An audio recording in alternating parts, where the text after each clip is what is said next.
Hi, I'm Kai. You might remember me from reviewing such games as Marvel Contest of Champions, Real Racing Free. Game on! Now the gamers and I got together and said, hey, what now? Why don't you invent your own game?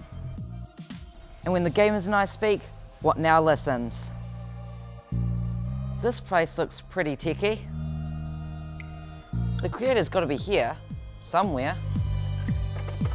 He's gonna need a lot of technical stuff. Where is this guy?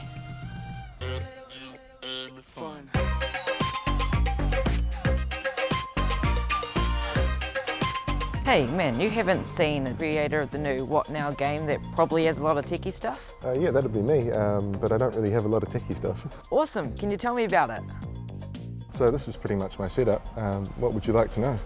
Well, I thought you would have had to have lots of tech gear and computers to make this app.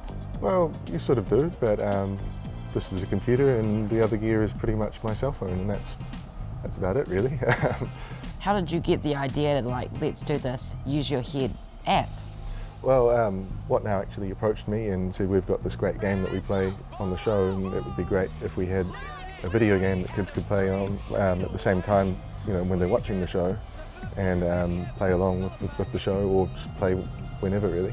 Did some quick sketches in my little notebook of a little man with a helmet, and I watched some episodes of What Now and sort of got an idea of how it worked. Yeah, ended up putting together a little prototype, you know, a really simple thing just to see if it would work, with a little square catching green balloons.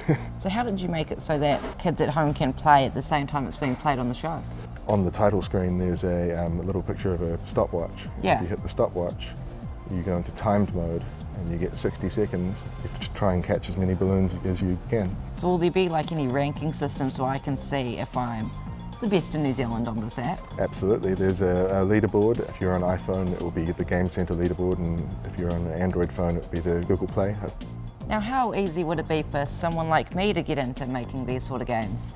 I think it would actually be pretty easy. I think go on the internet and search for how to make a game. There's lots of different guides out there, and Stencil is certainly one of the best options, I think, for people who don't have a lot of experience in programming or techie things. Do you think you have a pro gamer tip for this game? To always keep your eye at the top of the screen and look out for the foam blasters, because if you're not paying attention they follow you around and they'll get you. So look out for them and hopefully you won't lose.